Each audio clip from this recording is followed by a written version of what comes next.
Good morning மக்களே. சண்டேனா நம்ம லேட் மார்னிங் வரைக்கும் தூங்குவோம். இவ்வளோ காலையில் 5 மணிக்கெலாம் எழுந்து எங்கே கிளம்பிட்டுருக்கேன். கனடாவில் இப்போது செரி பிளாசம் சீசன். இந்த வாரம் விட்டால் அடுத்த வாரம் இருக்குமோ இருக்காதோ அப்படின்னு பேசிகிட்டு இருக்காங்க. இந்த வீடியோ எண்டில் உங்களுக்கு ஒரு சர்ப்ரைஸ் இருக்குது. ஸோ மிஸ் பண்ணாமல் கடைசி வரைக்கும் பாருங்கள். 6 மணிக்கெல்லாம் கிளம்பியாச்சு. டொராண்டோவில் ஹை பார்க்குன்றது செரி பிளாசம்க்கு ரொம்பவே ஃபேமஸான பார்க். இன்றைக்கி 1000 பேர்கிட்ட வருவாங்க அப்படின்னு நியூஸில் சொல்லியிருக்காங்க. நம்ம போய் பார்ப்போம் எப்படி இருக்குன்னு. சன்ரைஸ் அங்கே போய் பார்க்கலான்னு ஐடியா இருக்குது, ஆனால் முடியுமான்னு தெரியலை. நம்ம இங்கே டவுன்டவுன் கிட்டே போகணுன்னாலே இந்த ஹைவேஸ் எடுத்து போகிற மாதிரி தான் இருக்கும். போகிற வழியிலேயே அழகாக லேண்ட்ஸ்கேப் பார்த்துட்டே ஒரு நல்ல வியூவோடு தான் போவோம். அதை உங்களுக்கும் நான் காட்டுறேன் பாருங்கள்.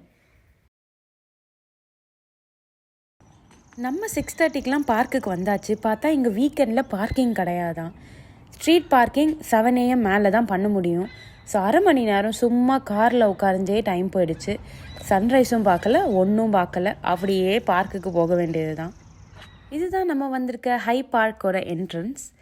இங்கே உள்ளே போனாலே மேப் வச்சுருப்பாங்க. இங்கேருந்து நம்ம செரி பிளாசம் ஹில்லுக்கு தான் போகணும். இங்கே நிறைய ட்ரெயில் ரூட்ஸ் கூட இருக்குது. இந்த ஊரில் அணில் குட்டின்லாம் சொல்லவே முடியாது. எல்லா அணிலுமே அழகாக கொழுக்கு மொழுக்குன்னு புசு புசுன்னு தான் இருக்கும். மேபி இந்த குளிருக்கு அது அப்படி இருக்கான்னு தெரியல, ஆனால் ரொம்ப க்யூட்டாக இருக்கும் பார்க்குறதுக்கு.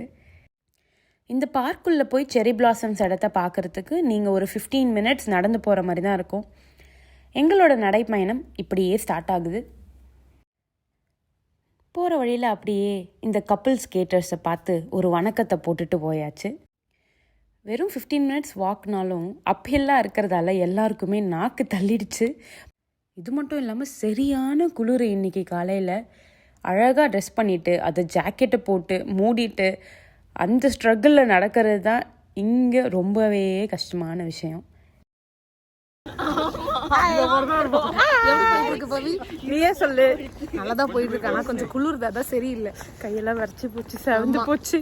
பாவம் எங்களோட போட்டோ எடுக்கிறவர் எப்படி எடுக்கிறீங்க? அதான் போட்டோகிராஃபர்னு தெளிவா சொல்லிடுறேன். அப்படியே வந்து டீசெண்டா போட்டோ எடுக்கிறவர். ஆக்சுவலி ஒரு போட்டோகிராஃபர் இல்ல, அவர் எங்க ஃப்ரெண்ட்.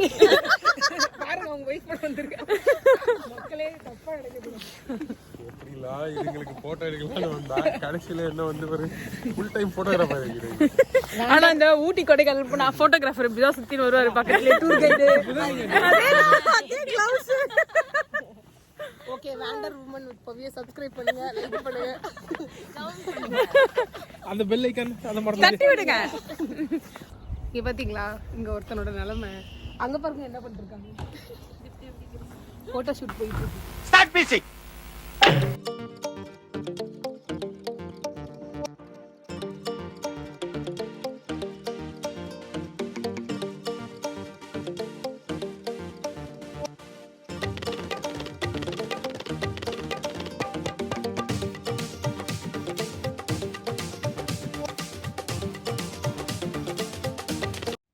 இந்த அழகான செரி பிளாசம்ஸை பார்த்துட்டு அப்படியே அங்கேயே ஃபோட்டோ ஷூட்லாம் எடுத்துகிட்டு எங்களுக்கு இங்கேயே ஒரு 2-3 மணி நேரம் போயிடுச்சு. ஆக்சுவலி ஒரு மரமாக போய் ஃபோட்டோஸ் எடுத்து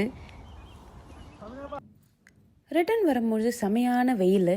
வானம்லாம் பார்த்திங்கன்னா ரொம்பவே அழகாக இருக்குல்ல. ஆக்சுவலி இங்கே எனக்கு ரொம்ப பிடிச்ச ஒரு விஷயம் இந்த வானம், மேகம் தான். மேகக்கூட்டம்லாம் இங்கே ரொம்பவே அழகாக இருக்கும் பார்க்குறதுக்கு. வீட்டுக்கு வந்தாச்சு. நீங்களும் என்னோட இந்த செரி பிளாசமை பார்த்து என்ஜாய் பண்ணியிருப்பீங்கன்னு நினைக்கிறேன். அடுத்த வீடியோவில் பார்ப்போம். Stay tune. பை.